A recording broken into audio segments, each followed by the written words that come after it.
Listen.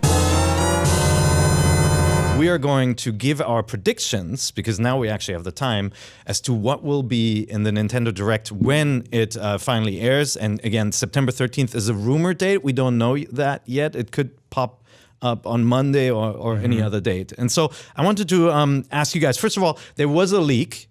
One of a Twitter user named Electric Video Gamer spotted that Nintendo's official site, in the kind of the related game section, was listing the next Yoshi game for Switch as Yoshi's Crafted World. So, a couple of people spotted this and screen captured this. I didn't see it myself. Yeah, we haven't been able to replicate it, but because they've taken it down. Right. Seems pretty plausible given the theme of the game. Yeah. You guys like that name? I was saying to Cooper right before the show started, I wish it was Crafty World, because it kind of sounds like Willy World. There's a little more like roll to it, but I don't know. I think it's cool. That means that we're going to get some concrete information about this game soon. It's been a while, and they've been kind of quiet about it. They were quiet during E3, and they sort of said off to the sidelines, "Hey, we're still working on it. It's taking its time. It'll be there when it's here." So the name also gives me the sense that Crafted World instead of Crafty, it sounds like you will have something to do with making the world as you go. Hopefully. Was it similar kind of look and feel to Tearaway? Like that kind of arts and crafts kind of aesthetic? Right. But in Tearaway, they really took advantage of like the cameras on the Vita, where you could put like customized textures. I remember my favorite thing about that game is when you use the touchpad on the back of the Vita, your fingers pop through into the world. Yeah. Yep, that's right. It'd be cool, like you were saying, if they lean into that a little bit more. That would be really interesting. sure, HD Rumble and maybe the IR pointer and stuff like that. There's a lot of cool stuff you can do. Obviously, this leak makes predictions a little easier, at least for one title, but I wanted to go through and first start with Switch games. Now, the presentation will be 35 minutes long. That's actually pretty long considering that we just got a Direct filled with indie titles, which suggests that this will focus a little bit more on the kind of bigger titles, main titles, likely for Q4 of this year, but maybe there's something beyond. So I wanted to start with you, Casey. What do you think we'll see for Switch in the Direct?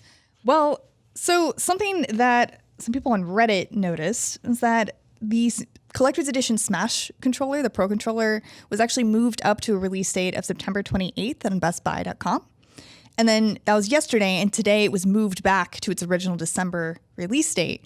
And I wonder if they prematurely changed the date, expecting the Direct to go through, and they might announce a Smash demo. Oh, a demo. I see. And that's why they moved the controller up. And I also think that, That's a good idea. we all don't think there is a need for a Smash demo.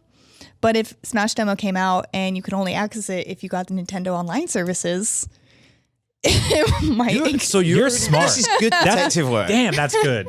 I feel like I've just written down a game I'd like. Incentivizing that with a physical purchase in a store is even smarter, because then they're getting your money everywhere. Man, that's smart. Are also going to have Smash demos at Best Buy as well. So I don't know. I'm just being a conspiracy. Yeah, look, I mean, theorist I here. love that. they have a history of doing these test fire events where they test out the games on live online servers. Well, it's very rare Be a that cool date for it. like it's I've seen a lot of games can figure out a way to sort of eventize a demo, but it's very rare that they also get me to purchase a peripheral. And this is, I feel like, something that would do that. Yeah. Which is really cool. You don't really buy a controller for a demo, but maybe you you would now. would for Smash if you don't have a Pro Controller yet. Ryan, I don't know what to tell you. I think I would. Oh, I know you would. I think a lot of people would, even if they have all the Pro Controllers in the world. Like, I still don't have a wireless Pro Controller. Yeah. So What? Yeah, I know. I have wired ones. Oh, you should, and especially this one that looks like a Dalmatian puppy.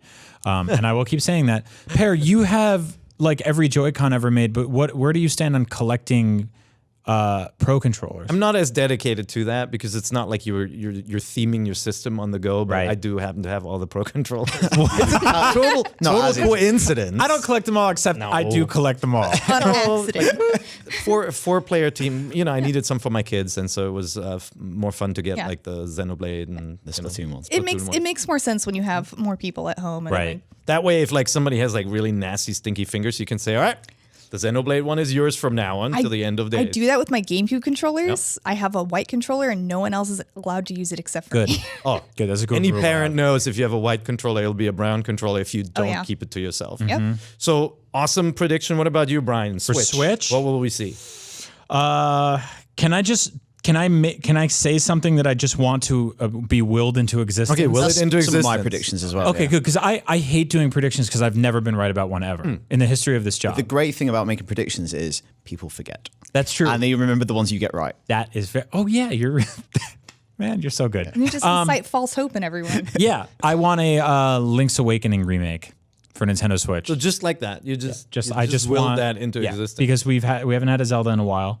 And I've never heard you speak about Link's Awakening. It's a really good game. You guys should check it out. It's my favorite video game of all time. That, or I really think porting the 3DS Majora's Mask and Ocarina of Time to Switch is something that we're going to hear about soon. Yeah, That's yeah. really Link's Awakening. Like, are you envisioning kind of 2D style, but like more Link to the Past, like redrawn? Probably in the Link Between Worlds engine. Because it's a one-screen game with like scrolling screens, right? Yeah. Yeah, so you'd have to fake borders around it, but it's okay. Very interesting. What Some about you, musical instruments Mr. Krupa? Well, I expected them to talk about their online service in the Direct, and I thought, what better way to talk about it than showcasing a new game that uses online functionality? And recently, Bethesda's been bringing a lot of stuff to Switch and really using it. So I thought, what about Fallout 76 being on Switch? Ooh. Well, that would be a big one. Yeah. That would be a really big game announcement. But yeah, like just kind of like to showcase what online means and being quite like ballsy with it. Yeah. Yeah. With a really big game. And like Bethesda have really gone in on the Switch recently. You know, Yeah. with Doom,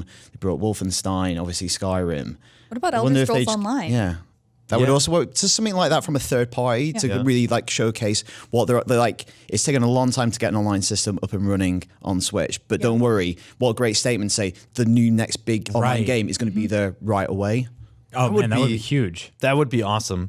Obviously, I think we all agree that Yoshi is going to be there, right? This is Yeah. a game that skipped E3, and we all said why. And so presumably, we'll see more about Crafted World if that's the title.